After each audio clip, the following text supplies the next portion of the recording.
Can you introduce yourself a bit? Like, what school do you go to? What year are you? What are you studying? I go to MIT. I'm a junior here studying mechanical engineering, which is course 2. I'm on the track team. I do pole vaulting. I'm also on the UAV team. I don't really do anything for fun anymore. Just kidding. I go to a lot of concerts, and I'm really into comics as well. So what does a typical day in the life of Marshall look like? So first thing, wake up, go to the bathroom, take a shower, go to the bathroom again, make some breakfast, probably an omelet or pancakes.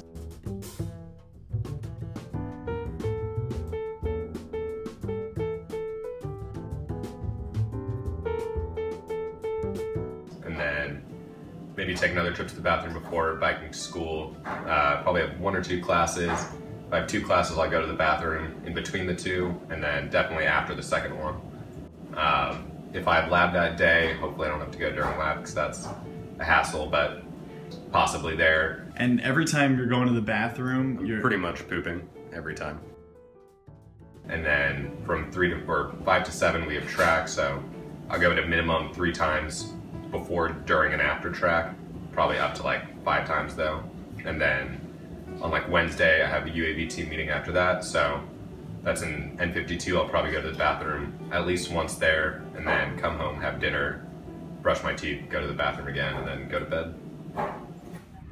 So why do you go to the bathroom so much? Is there some kind of medical condition that you have? Not that I know of. I mean, it could be lactose intolerance or gluten intolerance, or it's probably not celiacs, or I could just be weird. The doctor, I went and saw a doctor one time and she didn't really have an idea. So I've tried various things I have to solve it, but none of them have seemed to help. What have you tried? I've tried being dairy-free, gluten-free, paleo diet, which is meats, no grains, fruits, vegetables. Those are the main things I've tried. I can't really stop exercising because of track, so I haven't been able to factor that in yet, but mostly just dietary things. I took Imodium for a while, which made me poop less, but it made it harder to do things like abs because my stomach had to poop, but couldn't. IBS is probably a good description for it though.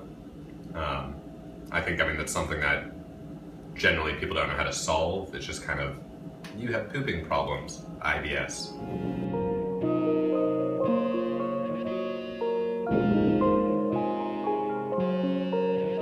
They're pretty normal poops. I mean, a lot of them, it's the same poop kind of over and over again throughout the day. It's like I never really finish a poop. It's just kind of take a break from it for a little bit, but they're pretty average poops.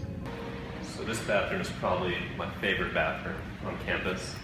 Why is that? But it's just nice, it's clean, there's always toilet paper, it's warm. But if I throw out a guess, I'd probably say I've used it around 300 times since I've been here. Why? Do you come here every day? Yeah. So, it's probably on the low estimate of it. The bar stall is my favorite one. Yeah, it's a nice bathroom. Yeah. Never treats me wrong. Good luck. Thank you. So when did you first start noticing that you went to the bathroom a lot, or at least more than other people? I'm probably like 7th grade. It was pretty normal before then, and then I think I just started going a ton. And at first I thought I was wearing my belts too tight, because I was like pretty skinny, so I'd always tighten my belts down pretty far. But then I realized that probably didn't really make any sense, because there were times when I wouldn't wear belts and still pooped a bunch, so. Was the rest of your family in a similar situation? I mean, they poop a lot, but nothing, on the same level that I do. Tony, how is it like sharing a bathroom with Marshall? Really, really abysmal. It's freshman year, we were biking to Haymarket, and so we get our bikes ready and we're like in the Bexley courtyard, and he's like, oh, just wait, I have to go to the restroom real quick. He literally leaves me outside for a half hour and doesn't tell me what happened. So I'm just like waiting, and literally like a half hour later he finally comes back and is like, okay, I'm good. But it was really unfortunate. Fucking Marshall. Those were the good old days. So how has this affected you in pole vaulting? So that's Smith.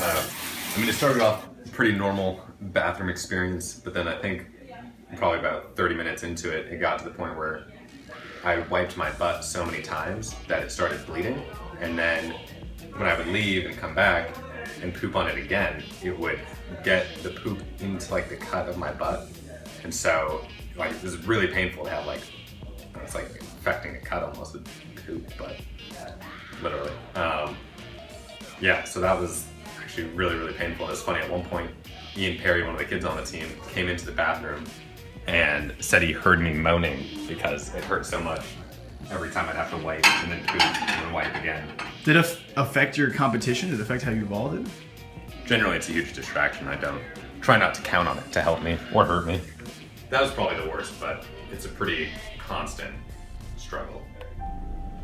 Like, so why do you joke about this condition so much? Of it, something that's serious that affects you on a daily basis? Yeah, I think making light of it is a lot easier than like taking it very seriously. I used to be pretty self-conscious about it, so like I would always, rush to the bathroom and rush back to whatever I was doing, so people wouldn't like wonder where I was so much. Or, in class, like in high school, and you have to raise your hand to ask to go to the bathroom. Like if I have to do that every single class, every single day, it's a little bit embarrassing.